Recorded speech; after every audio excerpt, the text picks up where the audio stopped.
begins Saturday at 3:30 Eastern with first pitch at 4:05 Eastern on ESPN Radio and on the ESPN app.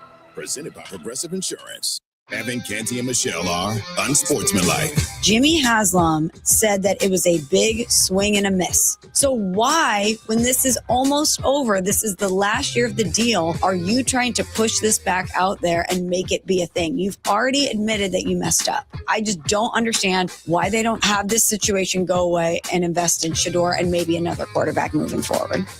Unsportsmanlike. Weekday mornings starting at 6 Eastern on ESPN Radio and on ESPN2. Dayton's radio home for Buckeyes football. 1410 WING. Dayton's ESPN Radio.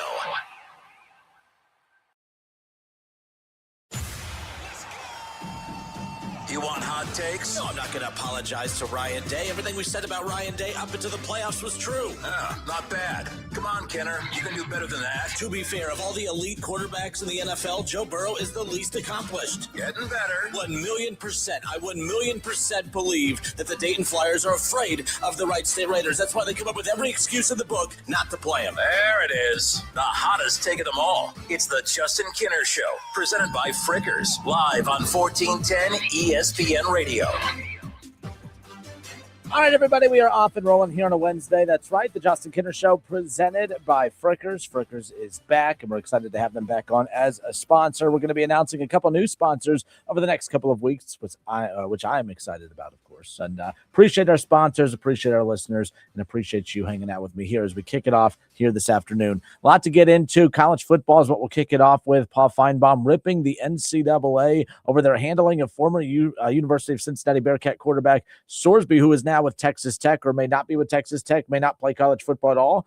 I don't know. We're going to get to that coming up here in a moment. I told you yesterday, coming into this season with the Reds, Hunter Green, the Reds ace, I figured by the time he came back that he might be the Reds' second best pitcher. And last night was another example of that. Chase Burns, 2 months into the season, a Cy Young candidate. I know you don't win a Cy Young in the first 2 months, but you could definitely not be in the conversation. I'd much rather have a pitcher be in the conversation than out of it, and Chase Burns very much in it.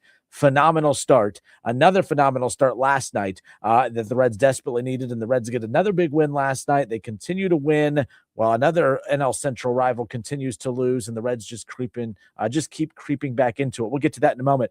I talked on, so Keith Byers had his show earlier today. We talked about the NBA playoffs, and just something seems off with the NBA playoffs. Like, there's been 4 game 7s. Right? There's 4 game 7s. There was a team from New York in the finals, and yet somehow, some way, this playoff still just feels off. And I'm going to tell you why I feel like the NBA today reminds me of Major League Baseball from about 2012, 13 to 2020, where there was a lot of good players, but it just didn't seem to connect with the fans. And we'll talk about my comparison from the NBA today compared to Major League Baseball from that 2012 to 2020 range before Rob Manfred's changes really started to help Major League Baseball. We'll talk about that more coming up in a moment as well. As far as the Bengals Ring of Honor is concerned, new nominees, I should say, have been announced. And of course, they're changing it up a bit. There will be less and less inductees as time goes forward, mainly because, they got too excited. I said that the Bengals screwed up by adding too many, the Bengals were so excited about the Ring of Honor. I felt like they were adding too many players to kick it off. And I think what you did is, because you felt guilty for being a poorly run franchise that never honored its history, you tried to over honor your history in such a quick time that you're kind of running out of players, and they come to a screeching halt, and they're not getting rid of it by any means. They're just slowing down the amount of people that they're going to put in to the Ring of Honor, and we'll talk about who those new nominees are and who we should expect to be inducted into the Bengals Ring of Honor this upcoming season. Again, we welcome you in. It's the Justin Kenner Show, Dayton's ESPN Radio, 1410 Wing AM. All right, so this came out earlier today. I thought it was interesting. Paul Feinbaum, okay? Paul Feinbaum not happy at all with the NCAA. In fact, he calls the NCAA, a hypocritical organization. All right, I'm listening. All right, we all know kind of the issues going on with, of course, Sorsby. Texas Tech did request reinstatement of eligibility for Brendan Sorsby, the former Cincinnati quarterback that, of course, got paid millions in the transfer portal to take his talents to Texas Tech, of course. But he got caught up in a major gambling scandal. And not just, he placed bets on other sports or he placed bets on other teams. I mean, this is a moron that bet on his own team. Now, he did put himself into, he was getting help. He was going to get counseling for his sports gambling addiction. And whether I believe he's actually addicted to sports gambling or not, we see this. If you watch any kind of crime dramas out there, a lot of times it's like, hey, if you go and you show that you're being a good model citizen, that you're trying to get help and you put yourself into some kind of rehab, that they'll take it easy on you. I think that's kind of what this Sorsby thing was a little bit. And the NCAA looked at that and said, no, we have very, very strict rules. You cannot be involved in anything sports gambling wise whatsoever. There will be no us taking it easy on you. And the NCAA denied Texas Tech's request for reinstatement of eligibility for Brendan Sorsby. And I don't feel bad for him whatsoever, not even a little bit. Okay. Now, Paul Feinbaum, on the other hand, had this to say. He goes on to say, and for those watching on the Justin Kinner Show Facebook page, you could see the tweet right there. Paul Feinbaum says, we're talking about the NCAA, the most hypocritical organization in the history of mankind. All right, a little dramatic. Coming down on somebody for gambling while they have their own side gambling deals and while gambling, pervasive everywhere. And while gambling is pervasive everywhere. So a 3-game suspension perhaps would be understandable, Paul Feinbaum says, but keeping him out for the whole season is wrong. No, it is not wrong. It's not even wrong a little bit. I have never understood this. I remember having this conversation. We had a lot of these conversations surrounding Pete Rose when it came to Major League Baseball and their stance on it. I did think it was a little annoying. I thought Pete should have been reinstated to a certain extent. But at the same time, I have no problem with Major League Baseball sticking to their guns and saying we have a very strict zero, again, our policy is anything with sports gambling, you bet on baseball in any tiny little capacity, you are donezo. It's a lifetime ban. Thought it was extreme, but it doesn't matter. That's their policy. And to baseball's credit, they stuck to it, right? Still think is a little extreme, but they stuck to it. What I had a problem with was people coming out and saying Major League Baseball, look, we're watching the Reds for last season on FanDuel TV. You can't go to a Major League Baseball game without looking at all the prop bet features that are popping up on the Megatrons, right? Like you guys point this out all the time. It's so hypocritical of baseball. It's not hypocritical of baseball whatsoever.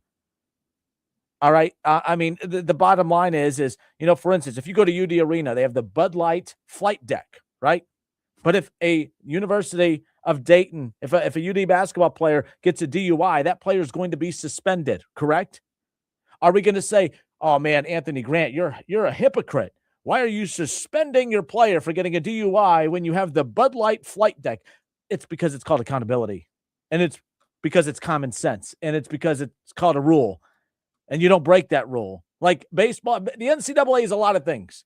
They are not hypocritical with this. They are not wrong. I don't agree with anybody out there that says that the NCAA is hypocritical because of all the stuff that they do with sports gambling. However, they're going to get mad at a player for betting on sports. Yeah, I don't think that's hypocritical at all. I don't think it's hypocritical whatsoever. Okay, I just don't. We in the sports radio business, us in the radio business, we have alcohol sponsorships. All right, there's Heidelberg here in town, the alcohol distributor. Well, you know how many alcohol sponsorships we have? If I go get a DUI when I leave today, I might go have some drinks afterwards, And if I drive home after having those drinks, I can't tell my boss, wait, you're going to suspend me? Because in my contract, I can get suspended. If I get a DUI or anything like that, I will be suspended, right? For the first, so whatever. But I can't look at my boss and say, well, hold on. You know how many alcohol ads ran in my show?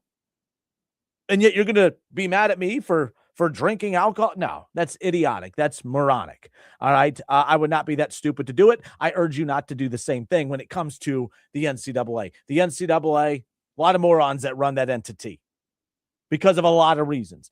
This is not one of them. Paul Feinbaum, stop with the being over dramatic. The NCAA is not wrong here. Sorsby bet on the Bearcats when he was playing there. I don't care that it was for the team. People said that about Pete Rose. He wasn't betting against the team. I don't care. The rules are very, very clear. It's very clear. It's not like, there are some times when it comes to PEDs and other stuff where some athletes, and I don't know if you believe this or not, they don't know how that substance got in their body. There's so many banned substances that you're bound to eventually run across one that you just weren't sure what the hell it was. I could believe that more so than, oh, I didn't know you couldn't gamble on sports. No, that one's like, you know what I mean? Like, come on. We have to stop with that lame excuse of, well, the NCAA, they have sports gambling stuff everywhere. Stop it. And what's your point? What's your point? Like I said, there's the Bud Light flight deck at UD Arena.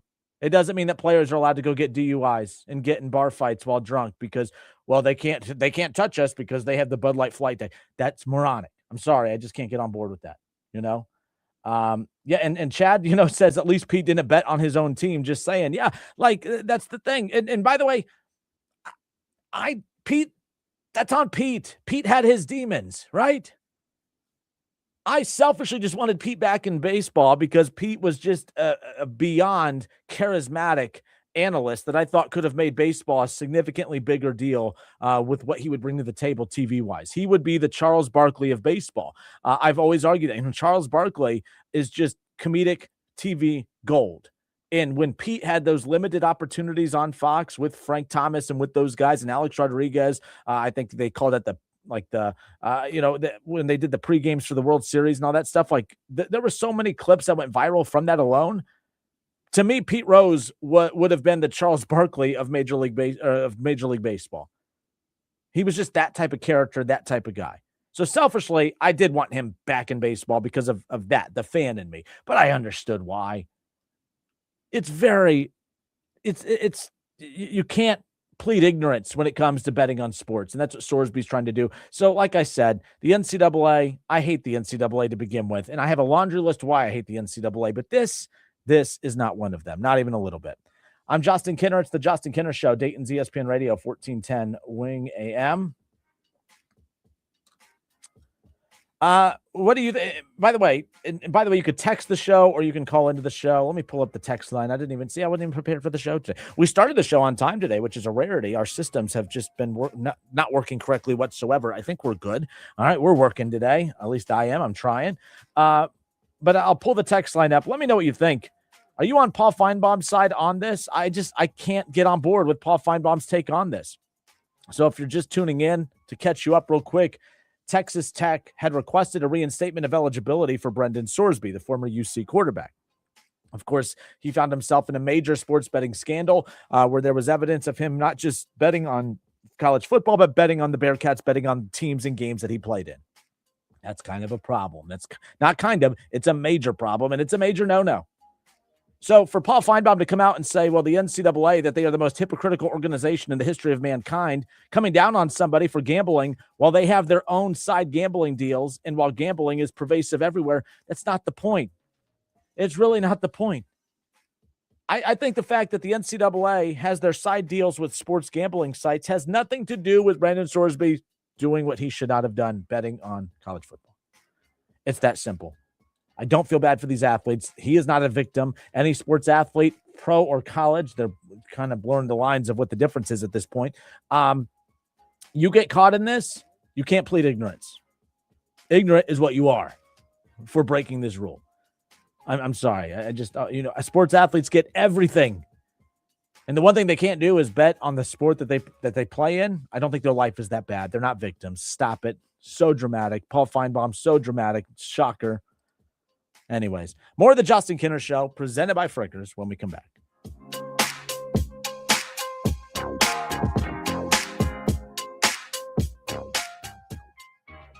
ESPN 1410 Wing AM weather. Your local forecast tonight, partly cloudy with light winds, a low of 60. For tomorrow, sunshine and a high of 80 degrees. And for Friday, partly cloudy with light winds, a high of 79. I'm Eddie Zellick for 1410 ESPN Radio. 1410 Wing AM, Dayton's ESPN Radio, powered by... Power your drive with Mobil 1 Motor Oil. Buy 5 quarts, get $15 back, and score a fast and furious prize after rebate at O'Reilly Auto Parts. O'Reilly Auto Parts.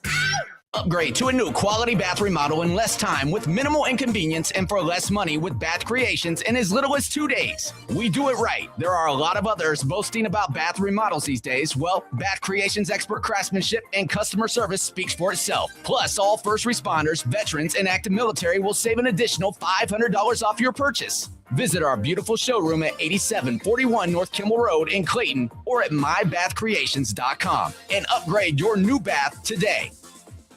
Save big money at Menards and be prepared for the summer heat with an air conditioner from Denali Air. Denali Air units are an affordable option to cool any room in your home.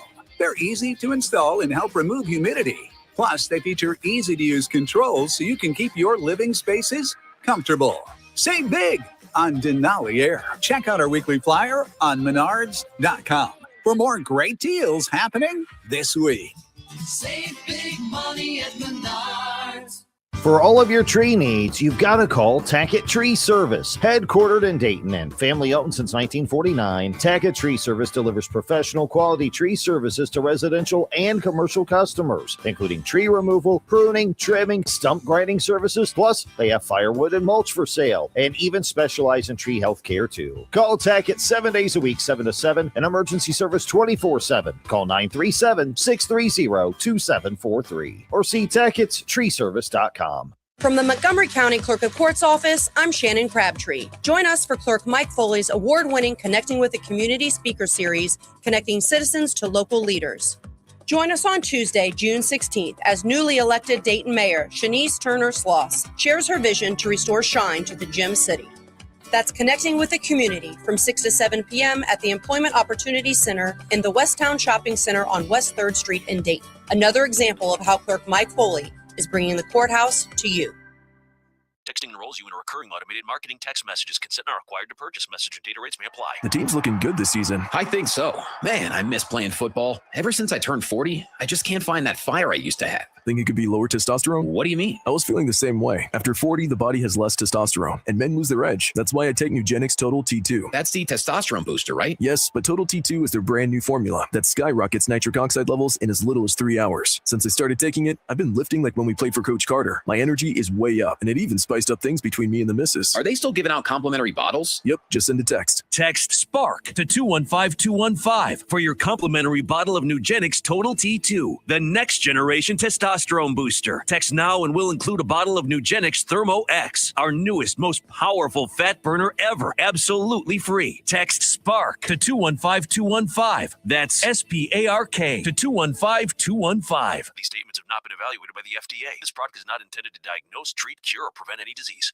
If you need new roofing, siding or gutters, skylights or patio enclosures, if you're a homeowner or business and need someone you can trust, don't take a chance. Enhance with Lance. Lance Roofing and Siding has been satisfying customers since 1993 and hold an A+ rating with the Better Business Bureau. See Lance Roofing and Siding at their new location at 6903 Dayton Springfield Road in Enon. Call for a free estimate at 864-2722. That's 864-2722. Online at lanceroofing.com. Now, back to the Justin Kinner Show, right here on ESPN Dayton, 1410 Wing AM.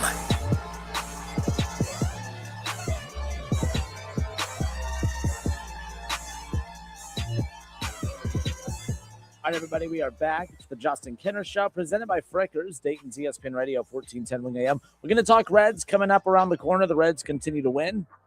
What's the Mets? They're bad. It doesn't matter. You thought the Reds were bad, too. So if the Mets are what bad is, then the Reds aren't bad. They're just not very, very good. But as we talked about yesterday, if you look around Major League Baseball, 9 teams are fighting for 3 playoff spots in the wild card. Everyone's record is within 2 games of one another in the NL wild card race right now. I know it's 2 months in, but I mean, I don't care. That's where we're at right now. So the Reds taking care of business. Chase Burns, another phenomenal outing from him last night. We'll talk about him more coming up around the corner. We opened up the show with reaction to Paul Feinbaum ripping the NCAA, calling them the most hypocritical organization in the history of mankind. All because they denied Texas Tech's request for reinstatement of eligibility for Brendan Sorsby. Brendan Sorsby, if that name sounds familiar, the Bearcats. I was a big Sorsby fan at UC. I was surprised he went back to UC last year, but he got off to such a dominant start 2 years ago, but then kind of cooled off, very similar to last year. But he went and made, or was supposed to make, millions, and I think that's why they're fighting so hard. That's why Sorsby and his side are fighting so hard for this. For one, Texas Tech, they want their quarterback, but Sorsby is like, man, this decision to deny me, reinstatement of eligibility is going to cost me millions of dollars. Well, then that's why people are trying to sit here and say, oh, he's a victim. He's not a victim. Why are they denying him? Why are they denying the reinstatement of eligibility for Brendan Sorsby? Because he bet on sports. He bet on the Bearcats. He bet on his team. You're not allowed to do that. And I'm not like a rules is the rules guy. I'm just a common sense, like, you're not immune to, being held accountable. You're not immune to accountability. And that's what this is. Brendan Sorsby is not a victim. He's just not. Like, this is like a big no-no. Like, this isn't like all right, you shouldn't, you shouldn't get benefits for being a player and, this isn't like the slight bending of the rules in college athletics anymore. That's a big no-no. That's a big one. Okay? Like, this isn't that difficult. So for Paul Feinbaum to say that the NCAA is the most hypocritical organization in the history of mankind just because of their side gambling deals, and going on to say how gambling is so pervasive everywhere, that's what makes the NCAA hypocritical. No, this is kind of a no-no. Because if you do reinstate his eligibility for betting on sports, betting on college football, betting on his team, you think that's like they have to stick to their guns here, because there's a lot of other athletes who haven't been caught yet, who are watching how this is going to go down. And if they see that, holy crap, they mean business. Yeah, I'm done. I'm not going to risk the millions that, by the way, a couple years ago, these athletes didn't have the opportunity to do this. Remember when they were victims for that? Now they're getting paid millions and millions, and now they think rules don't apply to them, and now they're victims again. I have a hard time believing that athletes who get so many things handed to them are victims. They're just not. They're just not. Oh, well, before they were doing it for free. They were doing it for a free college education. Just because you didn't value what you were getting for your services doesn't mean that you weren't getting anything. It is what it is. I know it sounds like I am. I'm not a rules are the rules guy. I'm just hey, consequences. I don't care if you follow the rules or not. What you don't get to do is break the rules and then sit there and try to be the victim when you're being held accountable. That's where I stand on this. I'm not a rules are the rules guy, but I am. All right, you got caught, idiot. That's on you. And Paul Feinbaum, give me a break. Like I said earlier, I use UD as an example. They have the Bud Light flight deck. If a player gets a DUI, all right, are we going to sit here and Anthony Grant decides to suspend that player? Are we going to call Anthony Grant and UD hypocrites because, what? You're mad at him for drinking? I mean, what? You have the Bud Light flight deck. You see how stupid that sounds? That's how Paul Feinbaum sounds in this. The NCAA is butt cheeks for a lot of reasons. This isn't one of them.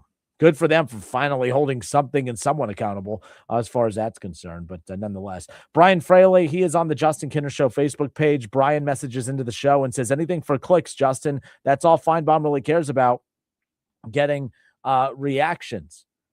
Chad Kinser, he weighs in and says, if you're betting on your team while playing, that should be grounds for permanent suspension. Banning, who knows?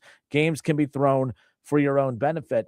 I'm not even trying to sit here and put a pecking order on what you should be able to bet on and what you shouldn't be able to. I don't think you should be anywhere near it for this reasons right here. If he has a gambling addiction, you can't sit. And I don't. Who am I to say that he does or doesn't? I don't know how genuine the checking himself into sports betting rehab or gambling anonymous, whatever the hell it's called. I don't know how genuine that was. Was that just done to show that, hey, he has a problem, take it easy on him? Or does he truly have that problem? But either way, if he's doing it just to show that, hey, look, I'm trying to do the right thing now, take it easy on me, I'm rolling my eyes at that, because stop it. You're trying to manipulate the situation. Or if you do have a gambling problem, I don't believe that you only bet on your team at this point, because there's no logic or reasoning with someone who has an addiction. And I'm not being rude here or being insensitive. It's just the reality of it. If you have an addiction like he's trying to convince you that he has, and if he does, I sympathize with that. But at the same time, if you have an addiction, there's no logic or reason You're not sitting here saying, all right, I'm betting on my team, but I'm only doing, or I'm betting on college football, but I'm only betting on my team to win. I'm not betting against my team. You mean to tell me that someone that doesn't have any control of his impulses when it comes to gambling was able to logically sift through his decision-making? I don't even think this is a major scandal. He got caught. They said no more, and you move on. This isn't even a major scandal. It's just not. It is what it is. 937-518-1410. The text line is open. Blake Longfellow. Blake, hope you're well. Blake texts into the show. He says, no, Justin, you're completely right. Paul Feinbaum just, it's just as dramatic over, he is dramatic over a lot of different things. Yeah, man. And Chad weighs in too. If you can't do the time, don't do the crime. Can't lose the dime. Don't bet on that dime. There you go. I like it. All right, we welcome you back again. It's the Justin Kinner Show, Dayton's ESPN Radio, 1410 Wing AM. Talking a little college football here. Ohio State, this came out a little bit ago. Bucknuts just released this about 15 minutes ago. Cool. Steve Hellwagon, bucknuts.com, had put out this article a little bit ago. And Big Ten, they set kickoff times and TV designation for Ohio State's home non-conference games. So we know Ohio State's schedule of who they play, what weeks they play them, but we still don't know the times of these. And I think that the kickoff times have been very controversial in recent years because I think that Ohio State has been, I think not just Ohio State, I think the fans, like I've heard multiple players come out and say they don't really care when these kickoff times are. Okay, but here's why this theory of it doesn't matter when you play, just line up and go play football. Like, I get that there are these cliches that athletes and coaches and former athletes and all this stuff, they want to just say all the coach speak things. Just line it up. Who cares when we play? I'll play at 3 a.m. That's cute. Put it on a bumper sticker. I don't believe you. Here's why I know it's all BS, okay? Last year, Ohio State and Texas, okay? There was a lot of drama about the fact that game was being slapped at noon. That should not have been a noon kickoff. That game was the biggest non-conference game of the season, not just for Ohio State, but for all of college football. You had Arch Manning and Texas going up against the Ohio State Buckeyes in Columbus, the face of the Big Ten. You know, the big-time moneymaker. Putting that at noon was good for financial business for Fox, but I thought it was a slap in the face to college football fans. And I still think that. They can try to put together all these slogans and all this. You know, the big noon kickoff, it's a big pile of crap, in my opinion. I hate big noon kickoffs. I hate the fact that, I hate Michigan. You guys know this, but the fact that Michigan and Oklahoma is going to be a noon kick, I think that's another slap in the face of college football fans. That should not be a noon kickoff. I'm sorry, that's ridiculous.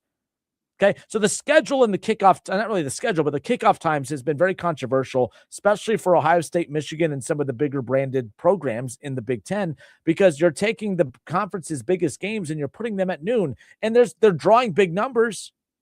But I still think as a fan, I think that I think that the game Texas-Ohio State last year felt less big kicking off at noon than what it would have at night. And we do know that Ohio State and Texas will kick off at night, and that game's on ABC, ESPN. Of course, that's going to be a 7:30 kickoff on September 12th, Ohio State and Texas, 7:30. It's a night game in Texas. So when athletes and former athletes and all this, when coaches, and they try to give you coach speak and athlete speak and say, it doesn't matter, we'll kick off at 3 a.m. We just want to go out there and play. We want to hit somebody.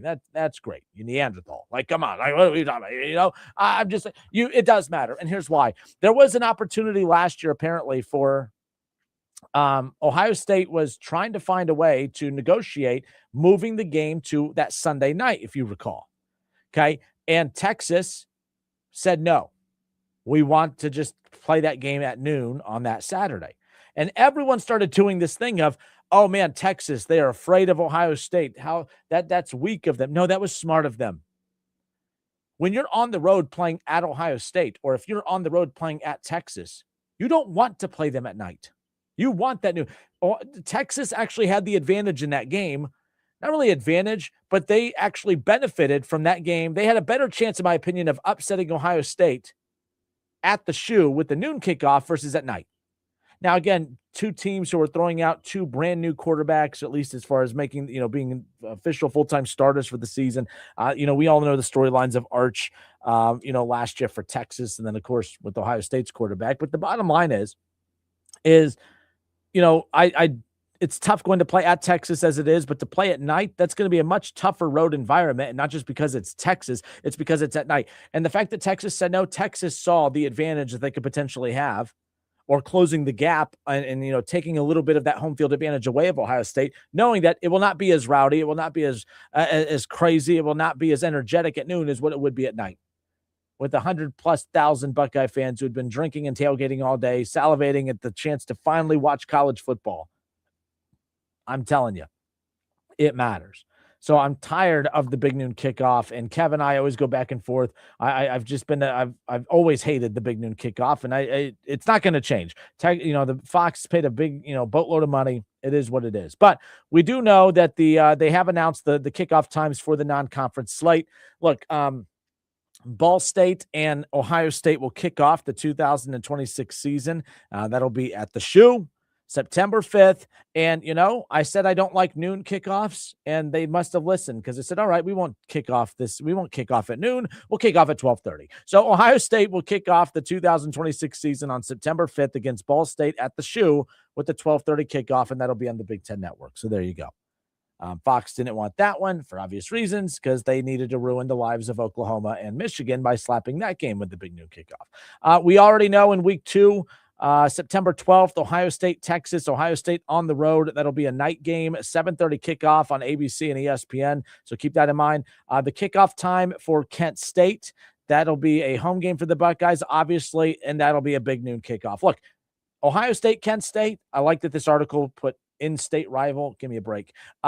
Kent State to Ohio State, that's a noon kickoff. Whether it's big noon kickoff or just a noon kickoff, that is the type of game you slap at noon, because it's Ohio State, Kent State. It'll be a 35.5-point line. I mean, who gives a rip? That game deserves to be a big noon kickoff. Another kickoff time that was announced earlier today, Ohio State, Maryland. That'll be the Buckeyes' homecoming game. That'll be a 3:30 kickoff or an 8 p.m. kickoff. The TV, again, it just depends on the network that gets that. It'll be an 8 p.m. or a 3:30 p.m. kickoff. We'll know more about that as we get a little closer. Nonetheless. But just a couple of updates there as far as that's concerned, obviously, when it comes to the kickoff times for these games. So there you go, because the network is to be determined. So there's that. But we already know Ohio State, Michigan, that's the noon kickoff. I got a kick out of that too, by the way, that the fact that we now know when we kick off we always know when you kick off against Michigan. It's a home game. It's at the Shoe. It's a noon kickoff. Good for Fox. You got it. So there you go. And just in case you don't know this, by the way, here's an update. Here's what the Buckeye schedule is. Ball State week 1, Ball State, Texas, Kent State is your non-conference. I still think this is probably one of Ohio State's. I've said before, I actually think that this is Ohio State's toughest schedule. Not to be too dramatic here. I think in my lifetime, I don't think I've ever seen Ohio State play this tough a schedule. And a lot of it is because of the Big Ten and acquiring the 4, the schools of obviously USC and UCLA and Oregon and Washington and schools like that, like the Big Ten now, it's a tougher slate. There, you have a much more high probability of getting a tougher schedule. And I think that this in my lifetime is the toughest schedule Ohio State's ever had. The Big Ten is up significantly. Ohio State's first Big Ten game will be against Illinois. Ohio State will be favored against Illinois, but Illinois is not that program anymore that you just expect to push around. Now, Ohio State, Illinois at home, they'll win by 3+ possessions, right? But Illinois is not the rollover team that they have been for so long. Iowa, all right, they'll be at Iowa on the 3rd. On October 3rd, that'll be a road game. Iowa, Ohio State will be a heavy favorite in that one, but we've seen crazy things happen at Iowa before. Iowa is a tougher place to play. That'll probably be a noon kickoff. That helps, obviously, but nonetheless, a road game is a road game. Maryland is who they'll play on October 10th. And then here's where it gets interesting. For 3 straight weeks, and I don't know how good USC is going to be. I don't know how good Oregon's going to be. We know that Indiana is going to be a top 10 program. Oregon's going to be a top 10 program. USC, it's a coin flip, right? But like USC is not going to be an easy one. So after they play Maryland at home for their homecoming game on October 10th, the Buckeyes will then we'll be on the road for 2 of the next 3 weeks. They will be at Indiana. That's going to be a very tough environment to play. They're going to be at USC. That's going to be a really tough environment to play. Indiana's a hell of a team. USC, I mean, that they're not going to be a pushover, especially on the road. And that game too, I don't know what the kickoff time for that will be. I mean, Ohio State played at Washington last year. I believe that was a 3:30 kickoff. I would assume Ohio State at USC is going to be a 3:30 kickoff. You know what I mean? Like, I don't know. You're not going to put that at noon. USC is not going to kick off at 9 a.m. You could say, well, they would kick off at 9 a.m. if they played at Ohio State. It'd still be 9 a.m. their time. But Oregon never gets big noon kickoffs at home. Oregon's big noon kickoffs are always on the road, and same thing with USC. So who knows when that'll be, but that has a potential to be under the lights possibly. Maybe NBC picks that game and they get that as a night game. I don't know. Oregon is who they'll play on November 7th. That'll be a home game. But that's an interesting stretch. I mean, I can't remember the last time Ohio State had a stretch like that. Indiana, USC, Oregon. Northwestern at home. All right. It's Northwestern. Nebraska. You'll be favored against Nebraska, but how much better will Nebraska be this season? That's, and then Michigan, of course, to close out the regular season. The Big Ten championship game in Indianapolis. It'll be 8 p.m. kickoff on December 5th. We saw Ohio State get to the Big Ten championship game last year, but they lost to Indiana. But there you go. All right. I'm Justin Kinner. It's the Justin Kinner Show, 1410 ESPN Radio.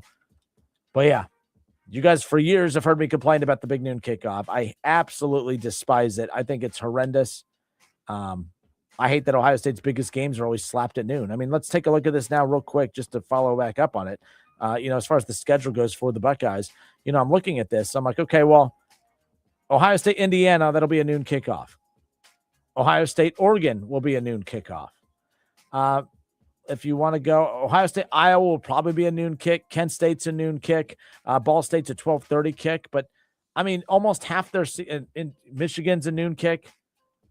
I would probably say Ohio State, Nebraska possibly. I mean, I'd have to go look at Michigan's schedule too and Oregon and, maybe they get the nod in some of those weeks. But I'd go out to say of the 12 regular season games for the Buckeyes, 50% of those games are going to be noon kickoffs. I think that's a problem. When Urban Meyer was the head coach, and again, it's not about who's the head coach, but Urban Meyer was a big believer in those prime time, real prime time, not the BS stuff that Fox tries to tell you it is. He was a big believer in those night prime time games. It was better for recruiting. The games felt bigger. They were bigger. Ohio State, Texas is going to feel absolutely insanely massive this year. It felt big last year. It's going to feel massive this year. And it's going to be just simply because they have to turn the lights on at night. It's something that simple, something that small. It's just going to feel bigger at night. Simple as that. It's the Justin Kinner Show, Dayton's ESPN Radio, 1410 Wing AM.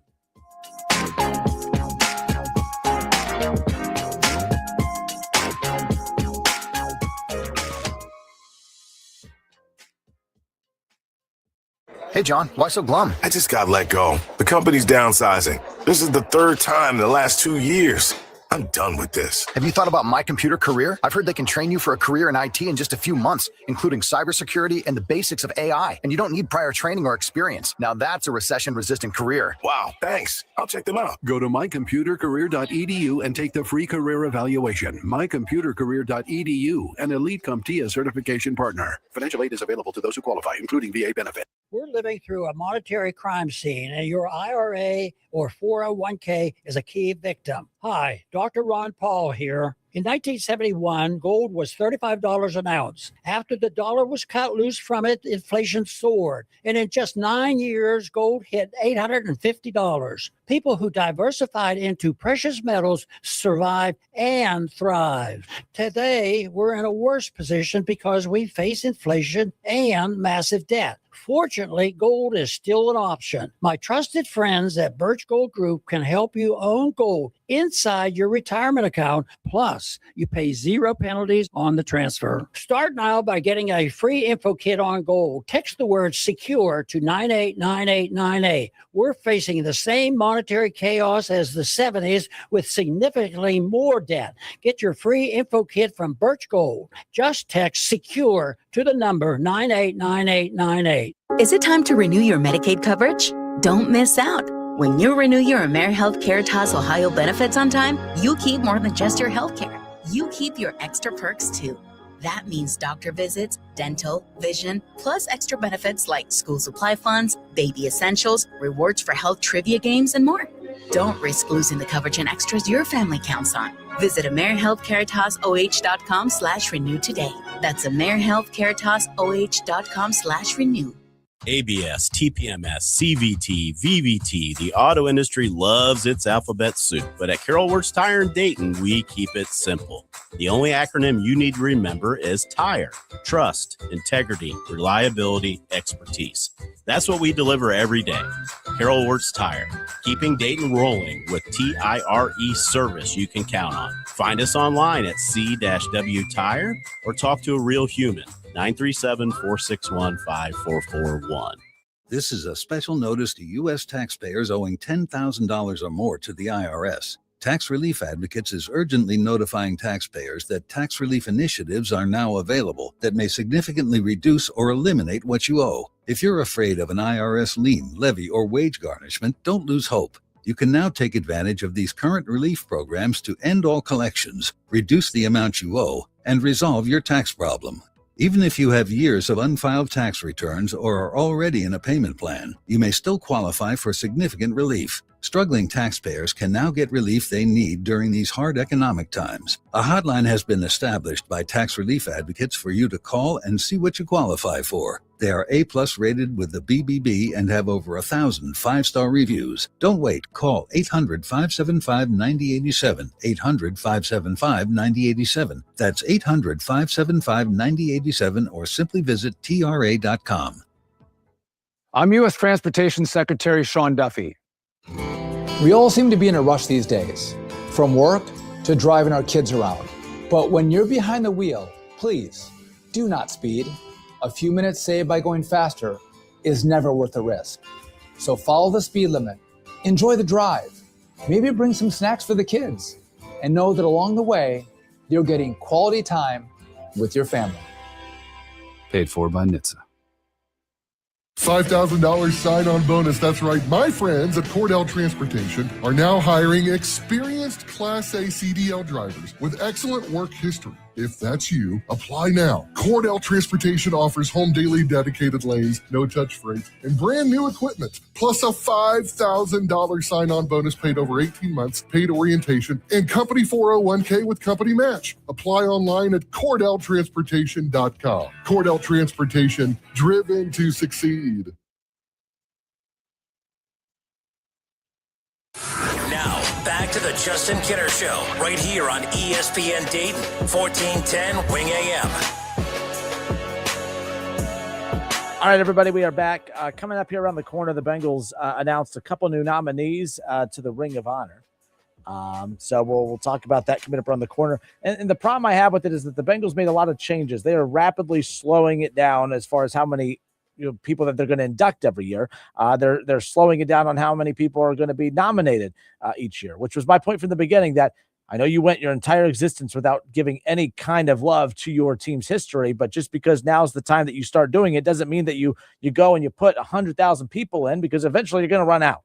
And I'm not saying they're running out, but there is a reason that all of a sudden they're big time pumping the brakes on how many people they're going to induct every year. We'll talk about a couple of those names here in a moment. But we opened up the show talking about Paul Feinbaum's reaction to the NCAA denying Texas Tech's request for reinstatement of eligibility for Brendan Sorsby. As you guys know, I've spent a lot of time on it this hour. I get it. Sorsby, former quarterback for UC, was involved in that the college sports betting scandal. It's not even a scandal. To me, you got caught, and you not just bet on college sports, you bet on your team. And I'm not one of those do-gooders, rules is the rules, and I'm not even going there with it. All I'm saying is at the end of the day, like, you got caught and trying to be the victim in this. I'm not a fan of that. Now, Kev Nash said he was listening to the show, and he took a little time to jump in. So, Kev, welcome. How are you? What up, though? Oh, I didn't set you up. Mr. Kev Nash, welcome. What up, though? A little rusty. It's all good. So I'm listening to the great Justin Kinner Show, and I hear you talk about Paul Feinbaum. And yesterday, when this news broke that, the NCAA, no, you're out, you're done, you're cooked. I truly thought like, hey, everybody's gonna be on the same page, right? Outside of the Texas Tech fan base, like that's an isolated fan base that no, let our quarterback play, Yeah. But I thought everybody else would be like, kind of like, yeah, it's a wrap for Makes you, sense. dude. Yeah, like I mean, we don't agree on anything in the world. Like we don't agree about religion. We dang sure don't agree about politics in this world. But I just thought for sure, like, hey man, dude got caught gambling when you're not supposed to gamble. You're cooked. Kind of an easy one. Yeah, this is just, but leave it up to Paul Feinbaum to come with some type of excuse to say, hey man, you should let him play. The NCAA is hypocrites. Look, man, the NCAA is a lot of things, and I don't really rock with the NCAA. But like, I think this is pretty cut and dry. Like, hey man, you got busted. You shouldn't have been doing it. You're out. Like, it's pretty simple for me. Now, my whole thing about Sorsby is I think he went the wrong route about this. Like, I think it started out initially going down the right route to try to get reinstated, like going to rehab and things of that nature. But then when you came back out and just suing the NCAA and everything like that, you're cooked, man, because now they're on the defensive as well. Like, all right, man, like you just because you didn't get your way, now you want to sue us and everything like that. Should have just took the sympathy route. Hey, I'm going to get the help that I need because obviously I have a problem, things of that nature. But when you go back at an organization talking about, oh man, you guys are doing me wrong. You guys have gambling on your sports. Well, everybody has gambling, and everybody basically has the same rules, man. Hey, man, don't do it. Just don't do it. And I mean, guys in the NFL get busted and things like that. You can gamble on this app. You can't gamble on the app. You can gamble in person and stuff like that. Hey, man, look, man, just don't do it. Just don't do it. And now you have yourself basically going to have to go to the supplemental draft, and you have Paul Feinbaum of all people defending this action. It's just crazy, man. I'm at a loss for words that people actually think this is fine and thinks that he should be able to come back to college sports and play. And if I was a player or a coach on the Texas Tech football team or a booster that gave him money, I dang sure don't want him on my team because guess what, man? And no offense to anybody out there that has a gambling addiction. I know it's an addiction or whatever. But guess what? I have a friend that has a gambling problem. Guess what I don't do? Lend him money. And that's basically what they did. He doesn't. I've asked him, and he won't do it. Not again. They gave him money. So, hey, man, I'm one of those type of people like, hey, man, if I give you like, all right, I give you some money for Christmas or whatever, and I see you just blow it like on some weed and some alcohol, I'm gonna look at you funny. I'm like, I gave you $100 for Christmas and you blew it on a 6-pack of Bud Lights and some weed. Like you could have got some foods, you got something better with the money. So I'm sure that those boosters are looking at him the same way. Like, look, man, we gave you X amount of millions of dollars, and now what? And now you can't play for us. You know what? No, I don't want you playing for us. Who else can we get out there? Hey, Dylan Raiola, I know you want to be the backup at Oregon. You want to be the starter at Texas Tech to be like Mahomes? Like, that's what I would be doing if I'm Texas Tech. I'm like, all right, let's move off of that. Let's pivot off of that and go grab somebody else. Because the Sorsby dude, I never saw like how great he was. I know he was high on the draft prospects and stuff like that. I thought he was cool. That was cool. Good college quarterback. I never thought he's like, oh my goodness, this is the next coming of Ben Roethlisberger or something like that. But like, man, you can go grab another quarterback, man. You can go grab another quarterback and probably less expensive and probably with less baggage. Yeah, and my time working with Chatterbox and all that, I followed UC football more than I normally would have. Definitely looked the part. He definitely looked the part, and I think he honestly would have probably been out of UC last year, but he had such a hot start to 2024 that then he had cooled off and had some bad games down the stretch. They lost some games they shouldn't, that type of thing.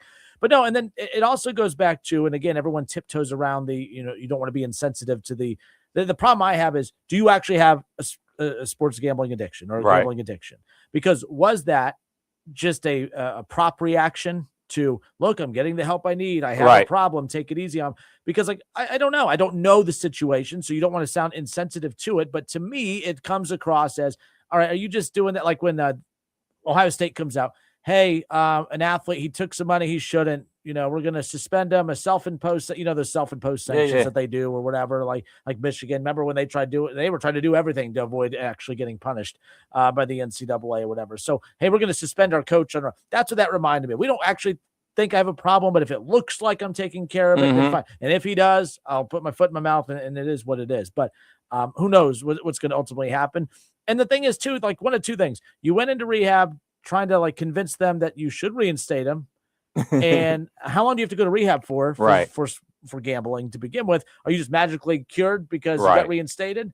My thing is this, like, if you do have an addiction, I actually trust you even less, not to be insensitive here, but it's like you're not using logic or anything like that. You're not thinking clearly. Like, I don't believe that you didn't bet on your team to lose or whatever, or Right. that you had an opportunity. If you're that addicted to it, you're not putting your team first above your addiction, because you've already proven by betting on your team to begin with that you've already put your addiction in front of the team to begin with. So We'll I let don't people know. behind Who the curtain a knows? little bit. You and I, we hire people here at the radio station. And one of the questions we ask is, hey, do you feel comfortable around alcohol? And the reason we ask that is because we do a lot of things at sports bars and things like that. And obviously there's spirits and beers and things of that nature, because we don't want to put a person in a situation that they don't feel comfortable if they have a history with those substances.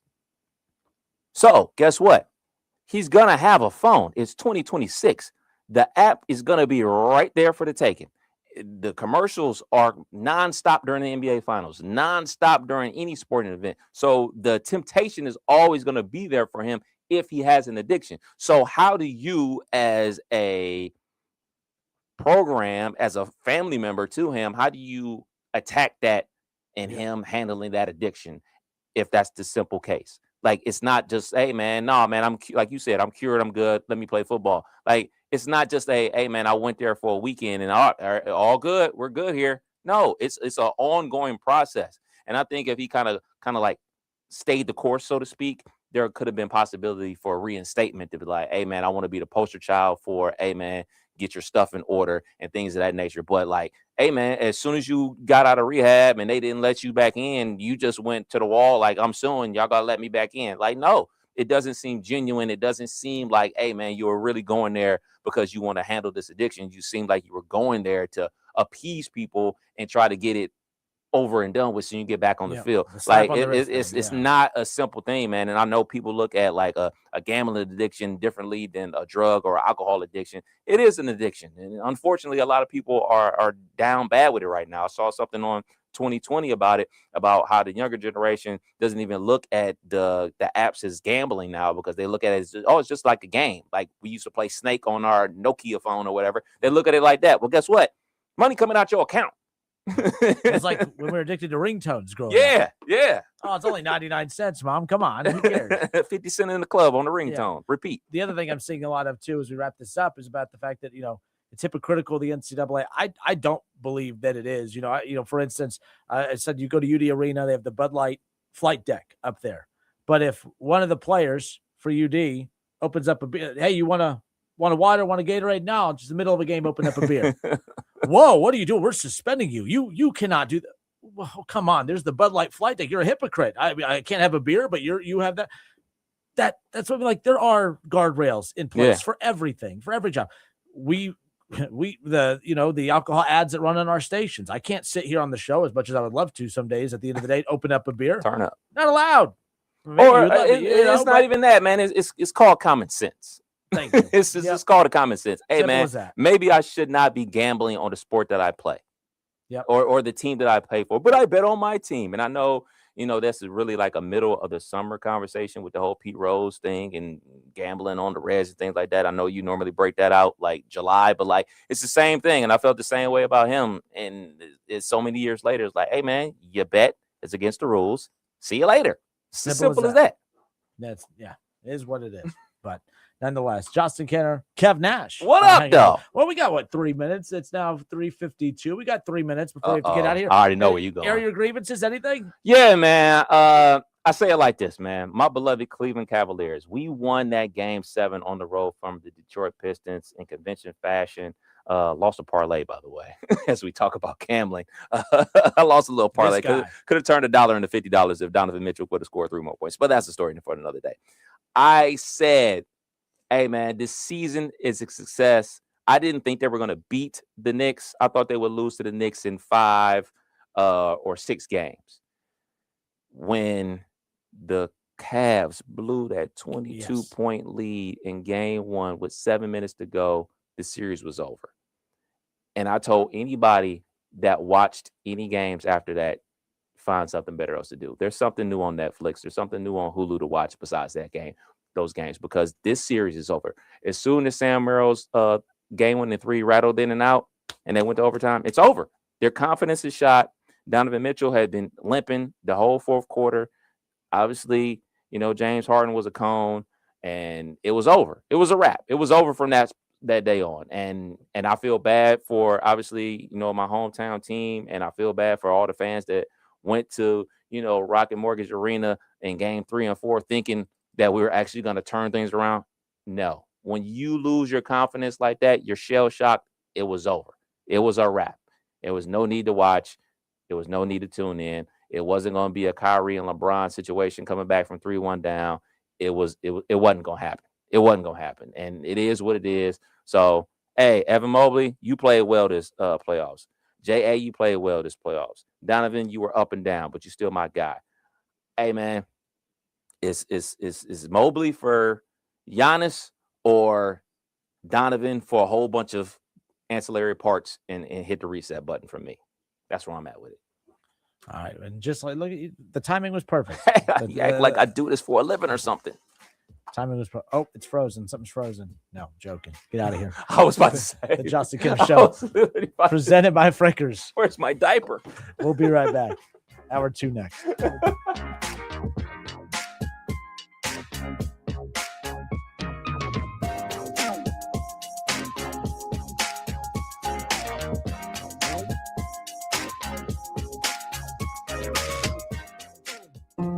Progressive's accident response can detect and send help when you need it most, after a major car accident.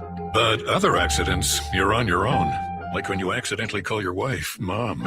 When you accidentally say Happy Holidays on someone's birthday. When you accidentally wave at someone you thought was waving at you.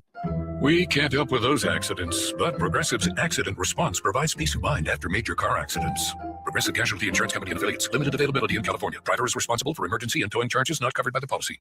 Support comes from Amazon Business. You can't rely on guesswork to run your business. With Smart Business Buying, innovative AI tools optimize your purchasing experience, paired with delivery options built for business. Empower your team today. Learn more at amazonbusiness.com.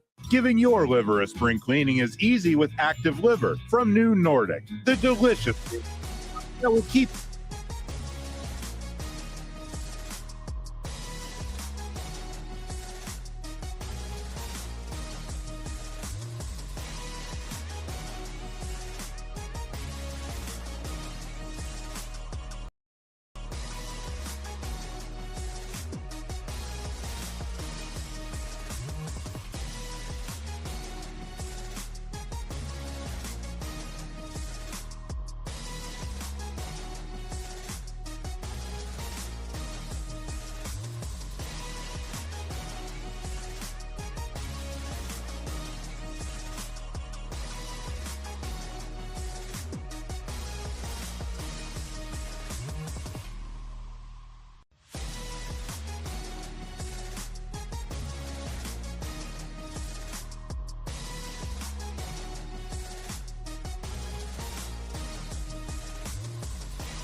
Reliable, capable, and backed by strong dealer support. Stop by today to power up your crew. Right now, bring home select Kubota excavators with 0% financing available or save up to $7,000. Now through June 30th. See us or go to KubotaUSA.com/disclaimer for full disclaimer. Stop by Columbus Equipment Company in Columbus, Dayton, or Toledo to see our full line of Kubota construction equipment. Or check us out online at columbusequipment.com. Dayton's radio home for Buckeyes football. 1410 WING. Dayton's ESPN Radio.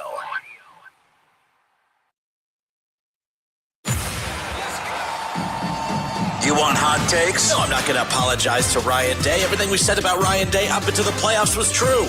Not bad. Come on, Kenner. You can do better than that. To be fair, of all the elite quarterbacks in the NFL, Joe Burrow is the least accomplished. Getting better. 1,000,000%. I 1,000,000% believe that the Dayton Flyers are afraid of the Wright State Raiders. That's why they come up with every excuse in the book not to play them. There it is. The hottest take of them all. It's the Justin Kinner Show, presented by Frickers, live on 1410 ESPN Radio.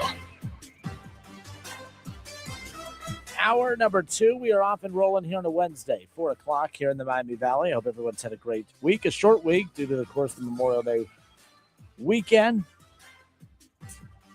Talking Bengals to open it up. So they put it out on their X account earlier. The Cincinnati Bengals announced their 2026 Bengals Ring of Honor nominees. All right. They announced their Ring of Honor nominees. And, it's interesting because the Bengals, when they first announced that they were going to do something like this, years and years ago, it was one of those like, okay, you could be really, really excited about it, or you could be like me and say, well, what the hell took you so long? And of course, I always go the negative route. So there you go. But yeah, what the heck took so long?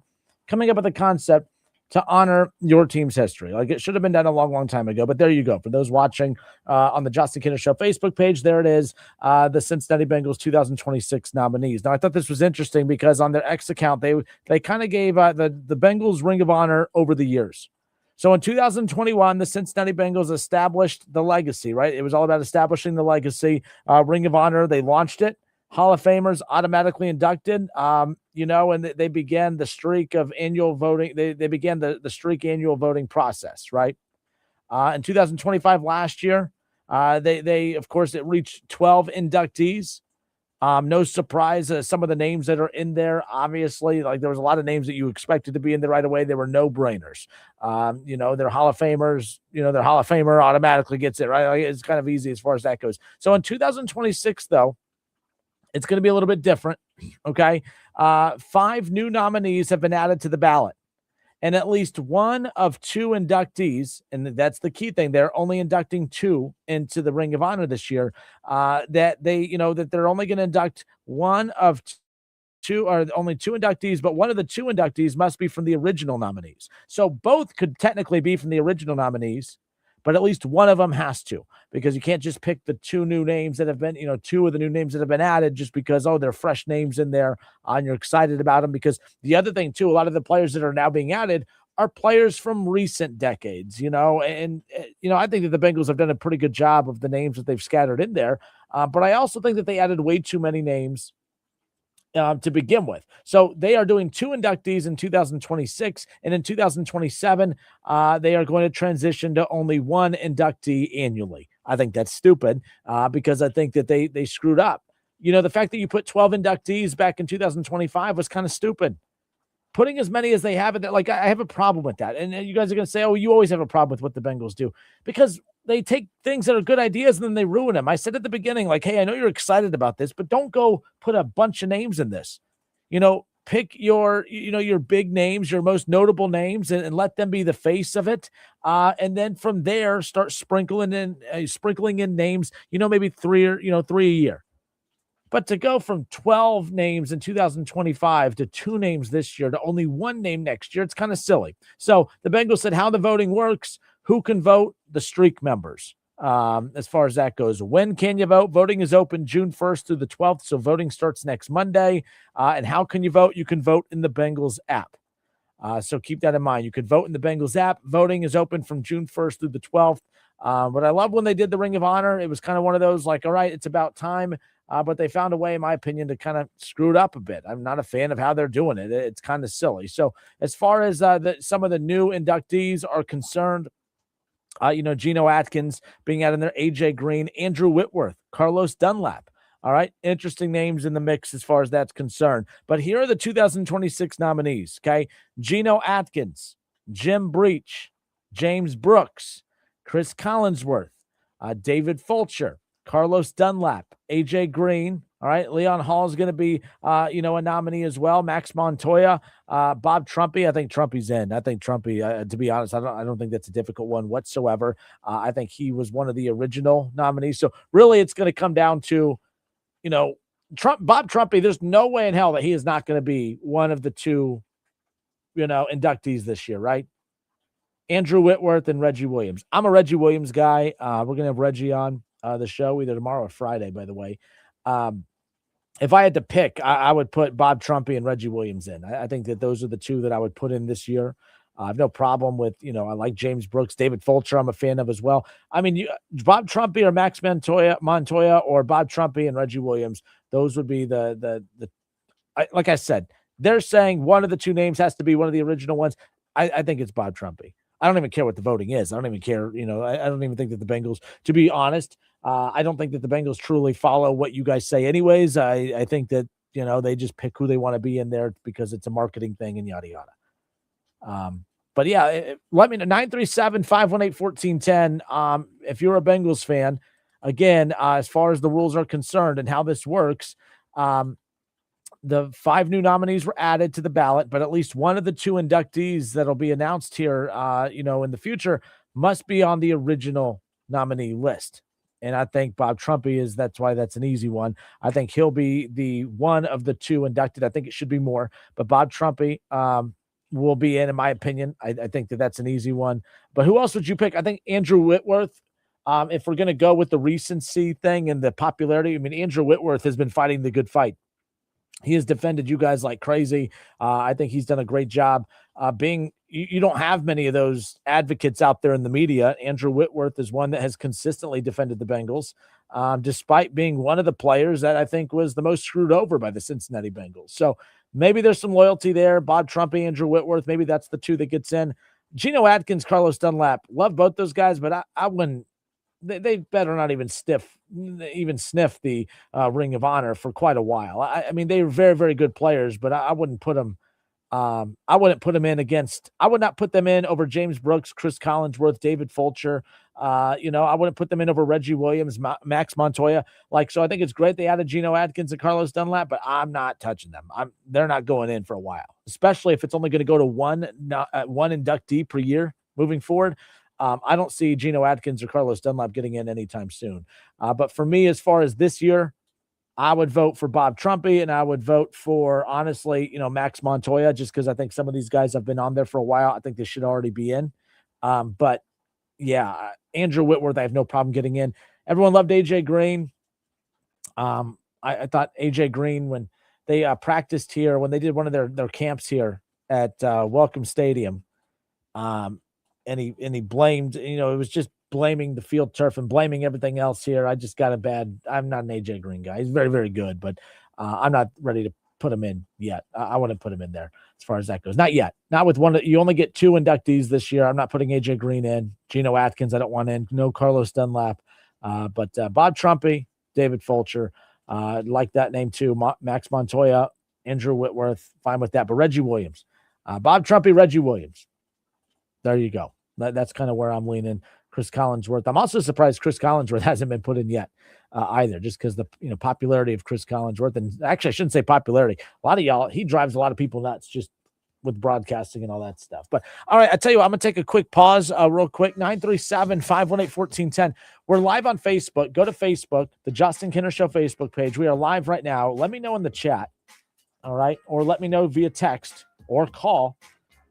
The 26 nominees, the 2026 nominees, Geno Atkins, Carlos Dunlap, David Fulcher, AJ Green, Leon Hall, Chris Collinsworth, James Brooks, Max Montoya. It would be nice to get that name right just once. Bob Trumpy, Andrew Whitworth, Reggie Williams.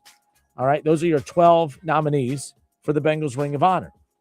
They had 12 inductees last year. They are only inducting 2 this year.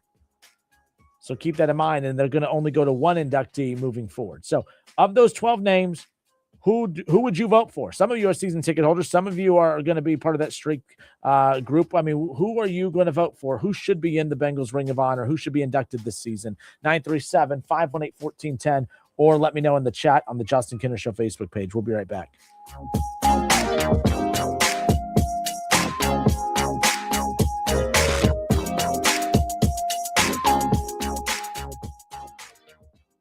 ESPN 1410 Wing AM weather. Your local forecast tonight, partly cloudy with light winds, a low of 60. For tomorrow, sunshine and a high of 80 degrees. And for Friday, partly cloudy with light winds, a high of 79. I'm Eddie Zellick for 1410 ESPN Radio. Studies show that people with good oral health are more likely to have good overall health. That's why it's so important to maintain a healthy diet, to brush your teeth at least twice a day for 2 minutes, to floss once a day, and remember to see your dentist regularly. Ohio Dental Association dentists are dedicated to providing the highest quality dental care. Ask if your dentist is a member of the Ohio Dental Association, so you know you're being treated by the best. To find an ODA dentist near you, visit ODA.org. She walked miles with her granddaughters every day at Disney with zero knee pain, but she couldn't have done that months ago. This all started with a visit to QC Kinetics. We have spent the last 4 days going from park to park, walking all day long, no pain. I feel fantastic. Here's what baffles people when they hear Kathy's story. The doctor said, you need 2 full knee replacements. And I said, that's not going to happen. I went to QC Kinetics, started treatment that day. Within a couple of weeks, I was absolutely pain-free. It's the kind of story that QC Kinetics hears from patients all the time. I cannot thank QC Kinetics enough for giving me my life back. I'm active again and loving it. I'm well over a year out. I've had absolutely no pain in either knee. Before you agree to surgery, listen to this. Think about it. Tomorrow is Animal Kingdom, so yeah, gotta go. Kathy's glad she took them up on the free consultation. We have one set aside for you. Call QC Kinetics, 937-936-0325. That's 937-936-0325. 937-936-0325. At the Montgomery County Veterans Service Commission, we help veterans and their dependents navigate the process of applying for benefits administered by the VA. We can assist with VA claims, pensions, and a variety of benefits, including emergency financial assistance, transportation, and legal services. If you are a veteran or a spouse of a veteran, a wide range of services may be available to you, always at no cost to the veteran. We are honored and proud to serve all Miami Valley veterans. Contact us today at 937-225-4801. Indeed presents hires you can't afford to get wrong, like a hospitality manager at a 5-star hotel. So I just checked into room 318, but someone was in there. Room 318. Oh, you were supposed to be booked in 813, which is now booked. So what do we do? How about rock, paper, scissors for who gets the bid? This is your time for sponsored jobs. This is what happens when you don't sponsor your job on Indeed. Next time, get matched with quality candidates with Indeed sponsored jobs. Visit Indeed.com/hire now and sponsor your job today. For all of your tree needs, you've got to call Tackett Tree Service. Headquartered in Dayton and family owned since 1949, Tackett Tree Service delivers professional quality tree services to residential and commercial customers, including tree removal, pruning, trimming, stump grinding services. Plus, they have firewood and mulch for sale and even specialize in tree health care too. Call Tackett 7 days a week, 7 to 7, and emergency service 24/7. Call 937-630-2743 or see Tackett'sTreeService.com. Did you hear? Allstate car insurance now costs even less. So when you bundle with home, you can save even more. Check Allstate first to bundle and save with a new lower auto rate. You're in good hands with Allstate. Not available in every state. Only applicable for new auto insurance business. Rates will vary by several factors, including how you purchase the policy. Potential savings may vary. Allstate North American Insurance Company and Affiliates, Northbrook, Illinois. Hey, John, why so glum? I just got let go. The company's downsizing. This is the third time in the last 2 years.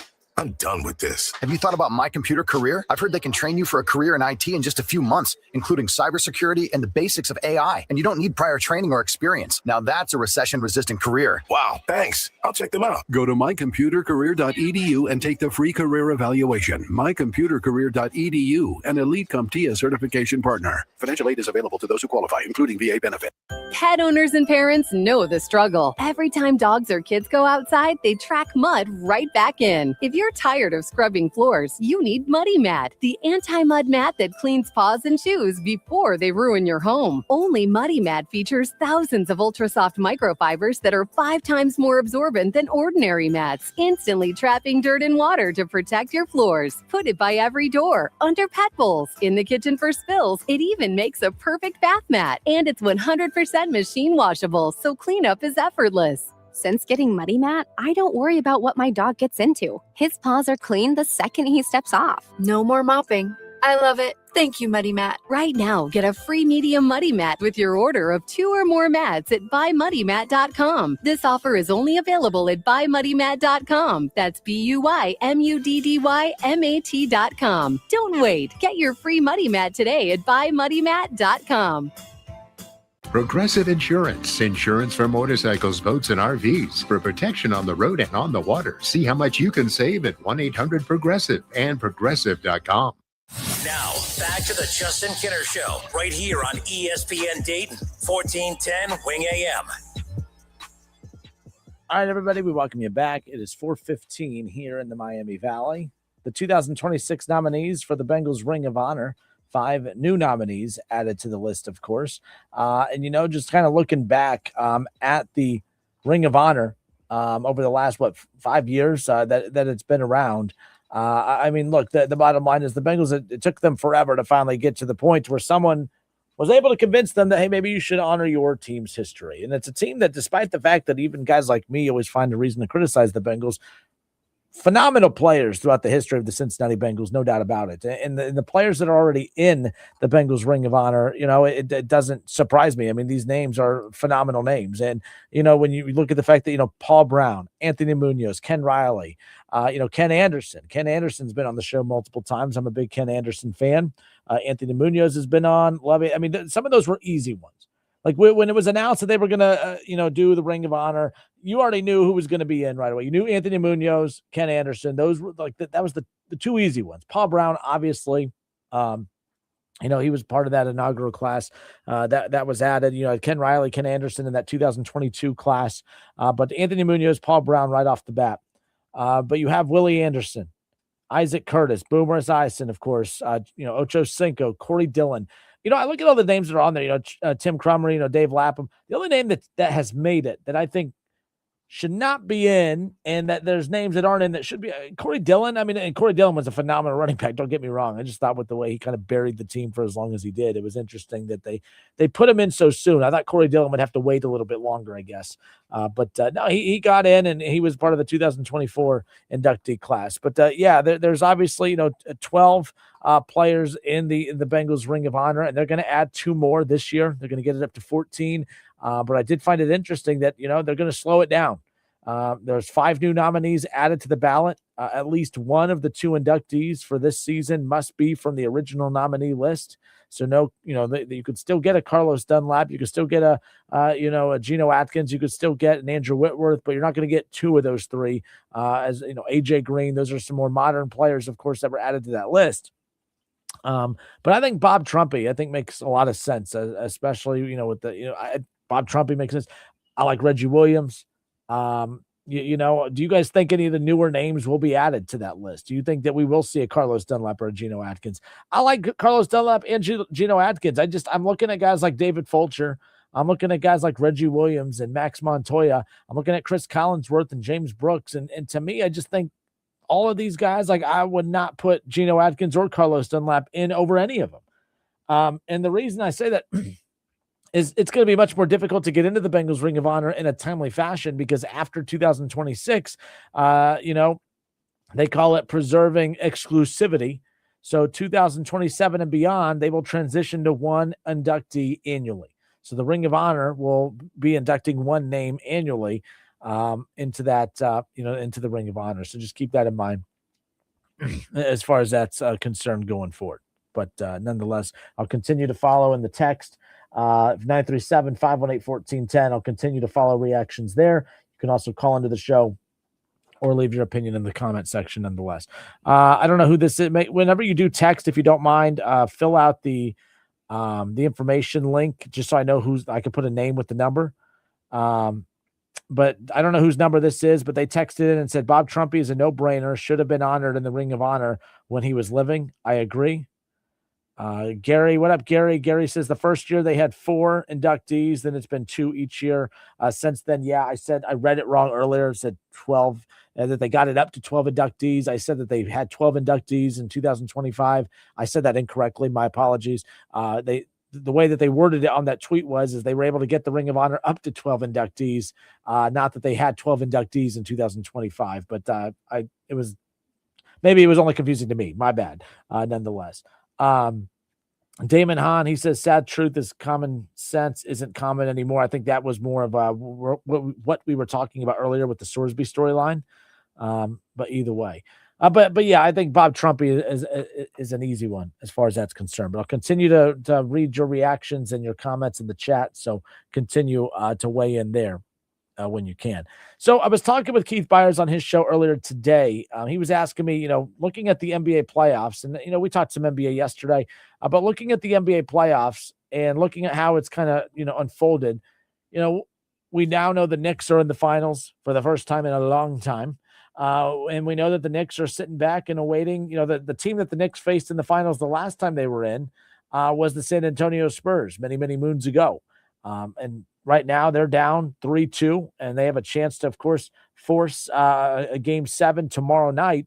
In Game 6, of course, but they trail OKC 3-2. They got beat last night by double digits, and the Thunder kind of rolled in that one. But he asked me what I would grade the NBA playoffs thus far, and I said I got to give it like a C+. I find these playoffs to be very deceiving. If I would tell you that, hey, just in the Eastern Conference alone, that there is 4 Game 7s, that right there shows that there's a lot of competitiveness. But, when you talk about the fact that there has been 4 Game 7s before we even get to the finals, and there could be maybe 5 Game 7s if the Spurs can force it tomorrow night against the Thunder, that shows a lot of competitive series throughout. But at the same time, it's a deceiving playoff because there's 4, maybe 5 Game 7s that will take place throughout this playoff. But there has also been 10 closeout games decided by double digits. And some of these games have been decided by 20 or 30 or more.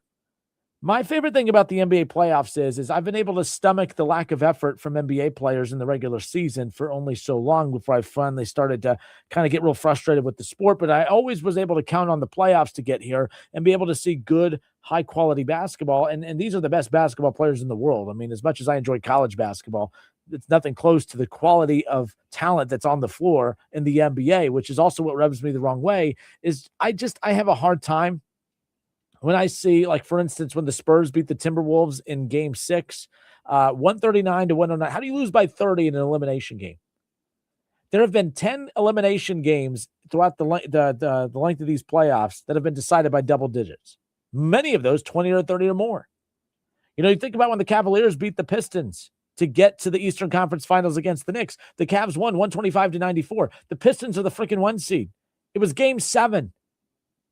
Game 7. And you get punched in the mouth by 31 points. The Cavaliers, you're down 3-0. Your playoffs season your season's on the line. And you don't just lose, you get beat down. And you don't just get beat down, you get beat down by 30-7. 130-93. All right, you look at the Knicks. The Knicks, they swept the 76ers before going on to sweep the Cavaliers. I don't care how good the Knicks are. You should never, ever lose to any team, no matter how good they are, by 30 in the NBA playoffs. And that's exactly what happened. I mean, the Cavaliers they beat the Pistons by 30. They lost to the Knicks by 37. The Knicks beat the 76ers, by 30. In an elimination game. Like, I'm tired of that. Remember the Knicks, and the Knicks have just been dismantling teams, by the way. My goodness, good for the Knicks. The Knicks beat the Hawks 140-89. 140-89. I don't understand it. I don't get like I said, I used to be able to sit back and watch the regular season and just kind of get frustrated and say, well, get me to the playoffs because that's where the competitive basketball is going to be.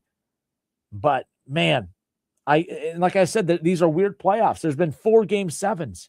But when you look at the games where team seasons are on the line and have a chance to extend a series, it's one thing to lose, but it's another thing to get beat by 30 plus points. And I've seen way too many of those. 140 to 89, 144 to 114, 130 to 93, 125 to 94, 139 to 109. I mean, you should not see that in the playoffs.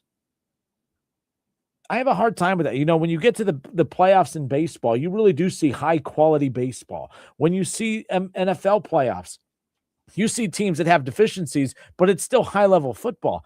I don't feel like at times you see high level basketball when you get to the NBA playoffs. That's frustrating. And the sport continues to shoot itself in the foot. I mean, it just does. I mean, I'm going to keep watching, but I get why people are checking out on the NBA left and right. This is actually a social experiment, me talking NBA as many times as I have on the show as of late, because I enjoy it. But these are what I'm noticing, and if I'm noticing it, I'm pretty sure you are as well. But when buyers asked me to grade these playoffs, I said I got to give it a C+. I want to give it a C-, close to a D+. But there have been a lot of game 7s, and ultimately a win for the NBA is you have the Knicks in the finals. That's a win. Anytime you can get a New York team in the finals, whether it have been Brooklyn or New York, that's a win. If it's on the other side of the bracket and you get an LA team in there, that's a win. But man, oh man, these playoffs have just been, like I said, just 10 games where the teams who are fighting off elimination lose by double digits. And that's crazy to me. And like I said, too, like the Pistons to lose by 30 in a game 7. What is that? The Hawks in a game 6, you had a chance to force game 7 and you don't just lose, but you lose by 50. You lose by 51 at home. I don't get it. And there's still a lot of basketball left to be played. There's a big game 6 tomorrow. You would like to think that the Spurs are going to go out there and lose by 50 with a chance to force a game 7. But we've seen it multiple times where teams are just laying over and playing dead. That's a problem. The other thing I thought about too, I compared today's NBA to where the NBA right now feels flat. And I hear people all the time will say, well, there's stars all over the league. And I'm like, there's really, really good players all over the league. And there's all-stars all over the league. But are there truly stars all over the league? Because it reminded me of like baseball. For the longest time, people kept saying baseball, their biggest problem is they're not marketing their stars better. Baseball's on a heater right now. Ratings are through the roof. Social media engagement through the roof. Attendance through the roof. All right. Like everything is up for Major League Baseball right now. And the question I have is what changed? Because for years, you guys kept telling me, well, they don't market their stars enough. And I said, so that's why baseball is down because Jose Altuve is not in a Subway commercial? What does that mean, market their stars? My thing is this. Working in media for as long as I have, okay? Businesses aren't looking for nobodies to put in commercials to make them stars. Businesses are looking for stars to put in their commercials to endorse or promote their product. So I've never been a believer in those of you who out there who say, well, the NBA, or the Major League Baseball, they just did a horrible job. They didn't market their players. Their players were never in commercials and blah, blah, blah. And I'm like, what do you mean? If I'm Subway, if I'm any chain out there, I'm going to take the Steph Currys and the LeBron Jameses of the world. I'm going to take the Tom Bradys and I'm going to take the Joe Burrows and I'm going to take the notable superstars that are going to push my brand. Joe Burrow's not Joe Burrow because he's in commercials. Joe Burrow's in commercials because he's a star. So I've never understood that logic of, oh man, the Major League Baseball does a horrible job of promoting their players. No. I think Major League Baseball went through a long stretch where they had really good players, but there was no marketable stars. I went back to I looked at like 4 or 5 years worth of all-star games and rosters from that like mid 2013 to 2018 phase in there. And you'll have your like Edwin Diaz's, your Nelson Cruz's, George Springer, Shin-Soo Choo, Michael Brantley, Francisco Lindor. Francisco Lindor is a phenomenal player. Loved him when he was with the Indians/Guardians. There was rumors that the Reds were in position to go get a Francisco Lindor, right? But Francisco Lindor is not Ellie De La Cruz. He doesn't move the needle. He's not, oh my gosh, stop what you're doing. You have to go watch Francisco Lindor, right? Gleyber Torres, Wilson Ramos, Yan Gomez. I'm going through some of these, Jose Ramirez. Love Jose Ramirez, by the way, but I don't think he moves the needle. Jose Abreu with the White Sox, Salvador Perez with the. I'm looking through some of these rosters right now, and I'm just like, I don't get it. Some of these names, but these are really good players. But these names were on all-star rosters during stretches where the all-star ratings were down in the toilet, where the World Series ratings and playoff ratings, nobody was watching them. Regular season attendance and ratings, no one cared about.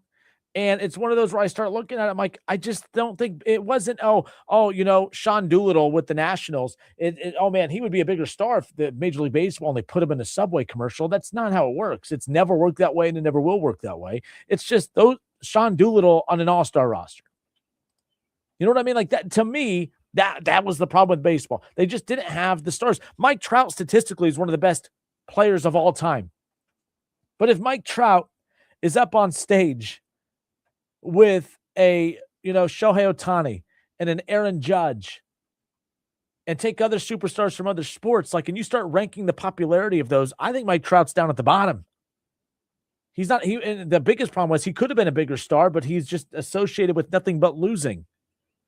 And what I mean by all of this is baseball had really, really good players. I just don't think they had it. I don't think they had a draw. There were no draws in baseball for the longest time. The biggest draw in baseball from that 2012 to 2020 range was the Houston Astros, and it wasn't a draw in regards to a particular player. They were a draw because of the cheating scandal. And now baseball is different because baseball has superstars. They have the Shohei Ohtanis who are must watch. You have to go to the ballpark to watch a Shohei Ohtani. You have to go to the ballpark to watch an Ellie De La Cruz. You have to go to the ballpark to watch an Aaron Judge. You have to go to the ballpark to watch a Paul Skeens. Like these players are superstars. These players are draws. These players, Tatis and all these guys. You go down the list. Major League Baseball is healthy as can be right now. Because, yes, a lot of the rules that Manfred implemented definitely helped increase the popularity and the ebbs and flows and the way that fans watch the game, the viewer experience, all of that. But at the end of the day, and everything's about stars. And the NBA right now reminds me of where baseball was from that 2012 to 2020 range. Good players up and down. Look at this Knicks roster right now. This is a hell of a Knicks team, okay? And for years, every time there's a big free agent that's available, well, the Knicks got to go get Giannis. The Knicks got to go get LeBron. The Knicks got to get Donovan Mitchell. The Knicks got to get this. The Knicks have Karl Anthony Towns. All right, this roster's not super sexy by any means. You know what I mean? Jalen Brunson is not he's an all-star. He's a hell of a player. He's not a superstar. Karl Anthony Towns isn't a superstar. This is actually a very unflattering Knicks roster. 5 years ago, if I was to tell you that this would have been the Knicks roster, everyone would have said, oh, okay, it's not that flattering because people in New York want elite with elite names. I don't think that this is an elite named roster, and it's proof that it doesn't have to be. But this reminds me of what baseball was. Really good teams with really good players, but who's the draw? I'm not dropping what I'm doing to go watch Jalen Brunson. And by the way, I enjoy watching Jalen Brunson. He's a hell of a player. There were a lot of really good players during that decade, 2010 to 2020 for Major League Baseball, but none of those players were draws. Don't tell me that baseball didn't market them correctly. Sometimes you don't have it. And that's where the NBA is right now. I love Donovan Mitchell on the Cavs, but Donovan Mitchell, he's not must-watch TV across the NBA. James Harden isn't that anymore. He was for a bit. He was at a superstar-like level. He's a former MVP, but obviously the perception of him has definitely taken a hit. His legacy's taken a hit. For a while, he was one of those where he was the best player to not win a championship. And now, I heard Nick Wright talk about this the other day. It's definitely taken a hit. But when you look at the NBA across the board, it's just kind of one of those things where they have good players. I remember growing up, LeBron versus, think about the finals. Gilchrist Alexander, he's an MVP, right?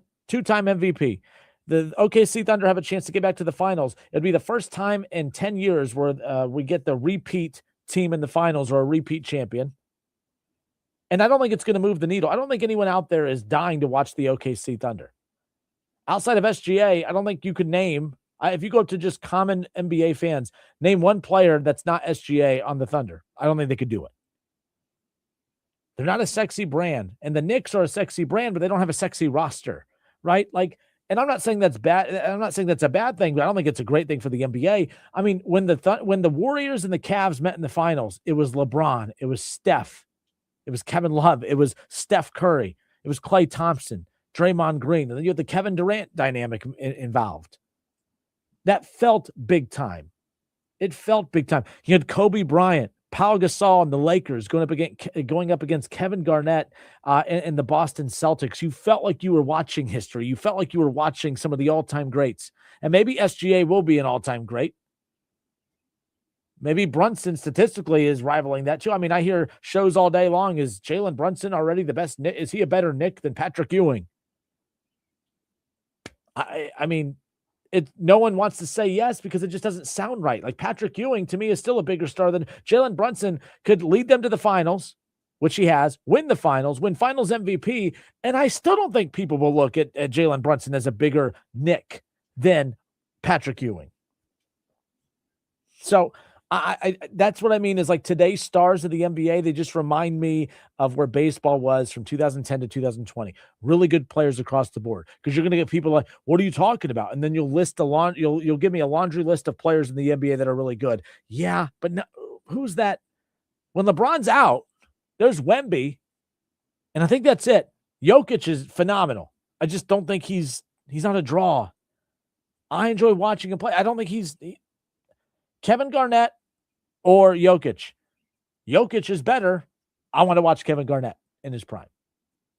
You know what I mean? That's kind of where I'm at. Jalen Brunson, Allen Iverson. Allen Iverson, way better. I want to watch Allen Iverson. Allen Iverson took I guess, you had Eric Snow, McKee, Dikembe Mutombo. Wasn't a sexy roster either. He took him to a finals. I'm just saying, like, there's not a Jalen Brunson. I don't know if there's, I don't want to watch him over any great guard from the past. I don't know. Reggie Miller or Jalen Brunson. Who would you rather watch? Reggie every freaking day.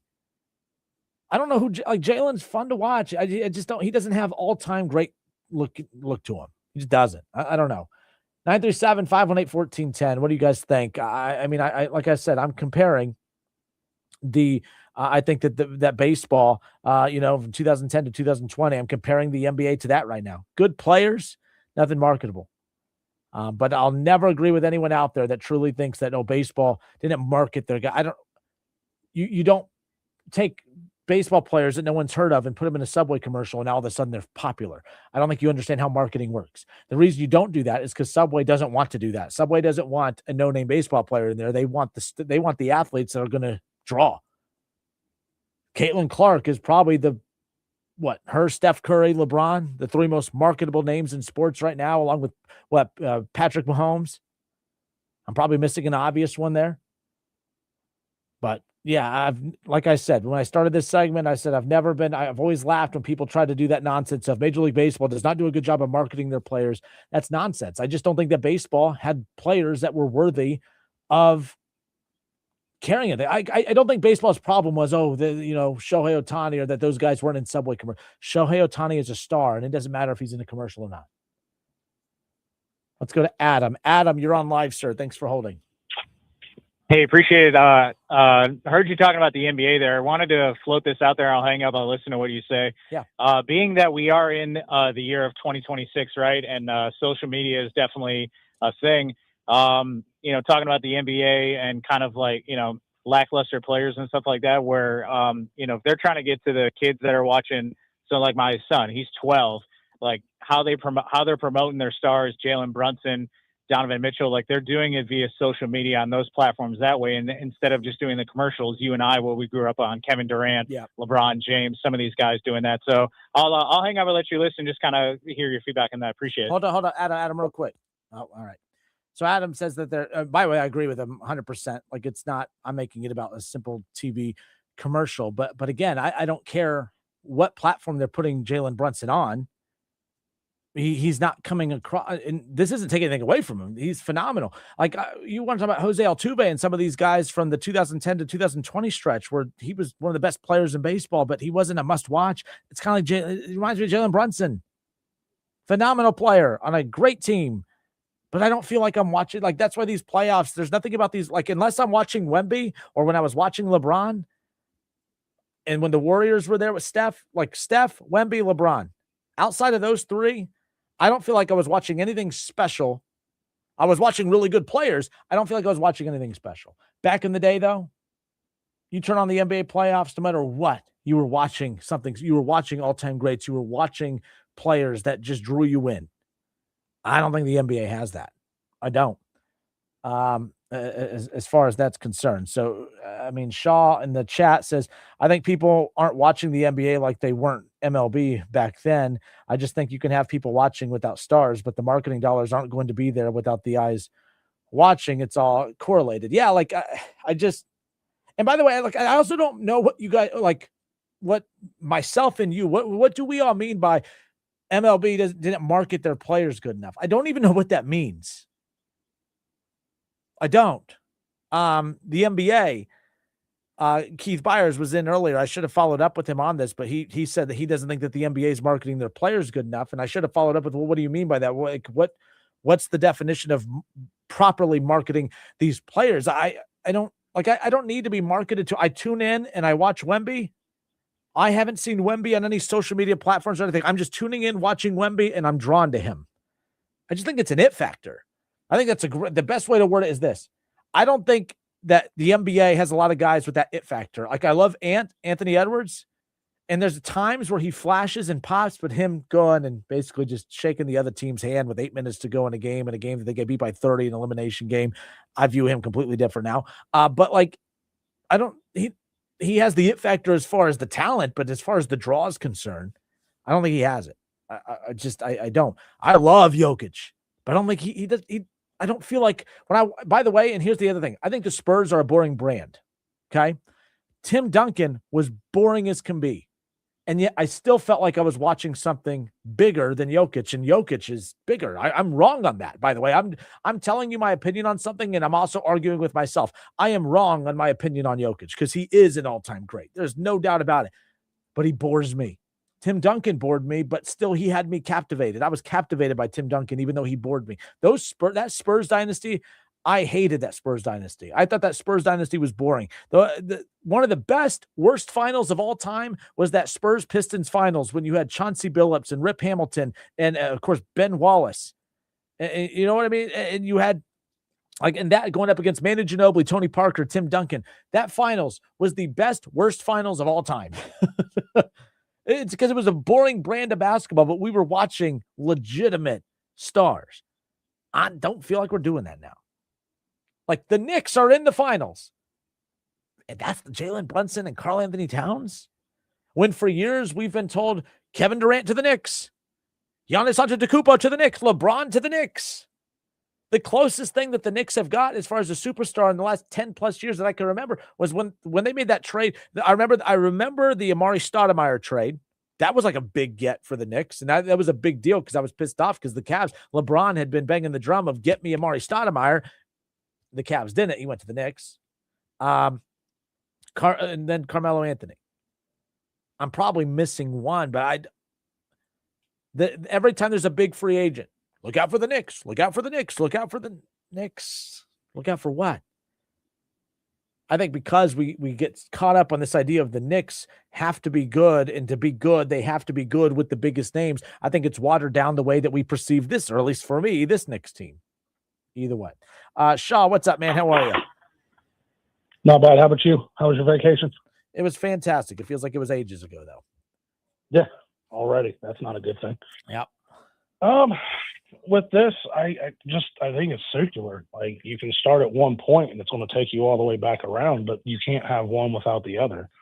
Like, you got to have the eyeballs watching the sport. And what I meant by the NBA, where they're at right now compared to where they were in like Major League Baseball back in that span that you were talking about, the eyes just aren't there. So the marketing dollars aren't there. But the marketing dollars aren't there because they're, like you said, there's no star. Well, hold up, but what do you mean by marketing? Because that's what I'm trying to figure out. Like, what is so Major League Baseball's on a heater right now? What are they doing What are they doing differently marketing right now that they weren't doing the last decade? I don't think that there's anything they're doing different. They're pumping the sport, and you see the sport out there more than what they were about 10, 12 years ago. I'm not trying to get in this like heated debate with you like we normally do. I'm not either. I don't know what that means though. Like, what do you?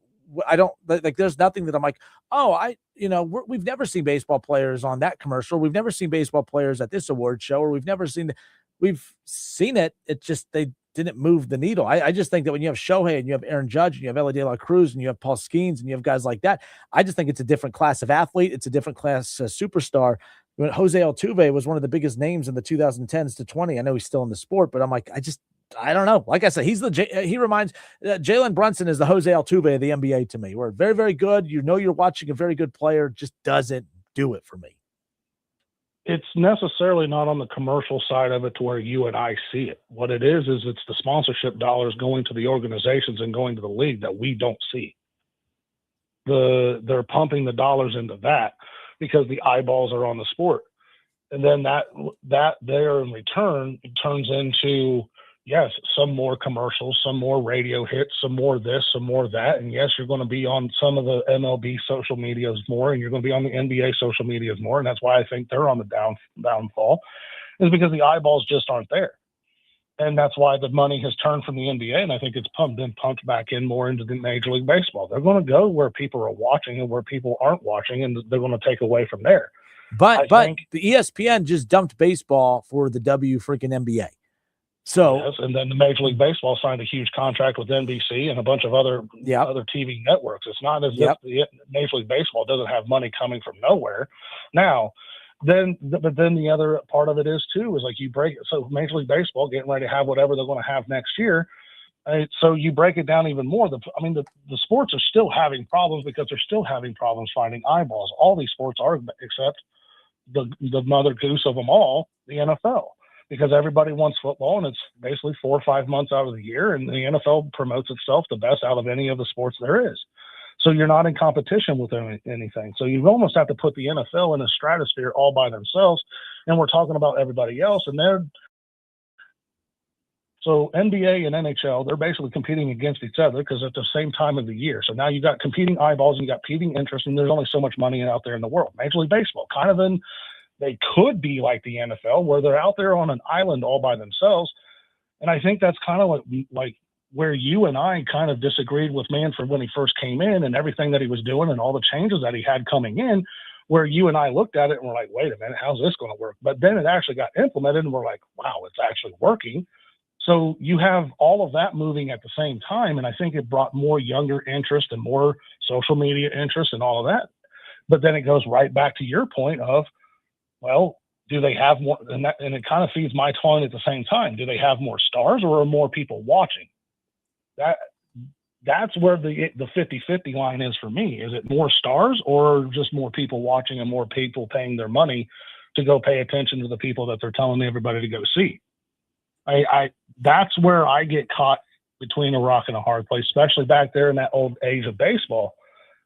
Yeah, you're bringing up some of the names, but there's some of those names that actually I think could have been stars, but nobody wanted to put marketing dollars into it to say, who are we going to bring to the ballpark like that? I mean, it's kind of like when you say, well, that's kind of why I do it. Like, you're just making that for clicks. That's kind of my job. That's kind of the same thing as marketing on the side of it, where, okay, well, I can't marketing something that isn't there. Like, I can't make a star out of nobody. That's that it factor that you're talking about, that everybody can see and everybody knows and everybody can talk about.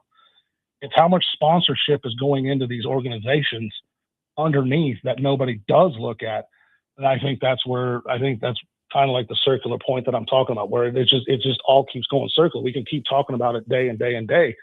And you look back at the viewership and that's where you're following it. I don't know. Well, normally I enjoy yelling at you, but I'm out of time today. Maybe tomorrow. All right, man. Talk to you later. Nah, you didn't get the little catchphrase in at the end. Should have been quicker than that. Adam Seltner, what up, Adam? Adam says, also to your point, no one is buying Jalen Brunson's Nike shoes. They are buying Wemby's Nike shoes, though. And like I said, it's not like it sounds like I'm beating up on Jalen Brunson. I'm not. I find it so fascinating that the Knicks get to the finals. When you think of the Knicks, I mean, like think about every free agent cycle, every big name free agent out there. I mean, Donovan Mitchell was supposed to be with the New York Knicks. Giannis Antetokounmpo is supposed to be a Knick. Kevin Durant should have been a Knick at some point, right? LeBron. I mean, if you go back to when LeBron first got to Cleveland with the first pick in the 2023 NBA draft, the Cleveland Cavaliers, on behalf of the New York Knicks, select LeBron James. I mean, LeBron was supposed to be a Knick, has never been a Knick. So I'm just like the Knicks. Every time it's always about, because it's New York and it's the big lights and yada, yada, yada. I just find it ironic that this is a very unflattering roster. I don't think the Knicks roster is very flattering. It's very, very good. I just don't think it's very flattering. It's very un-New York-like. So who knows? All right. Let's see. It's 4:49. We'll be right back. We'll close it out when we come back. It's the Justin Kinner Show, Dayton's ESPN Radio, 1410 Wing AM. Hello, this is Michael, and I wish to welcome you to Dave Arbogast Buick GMC service.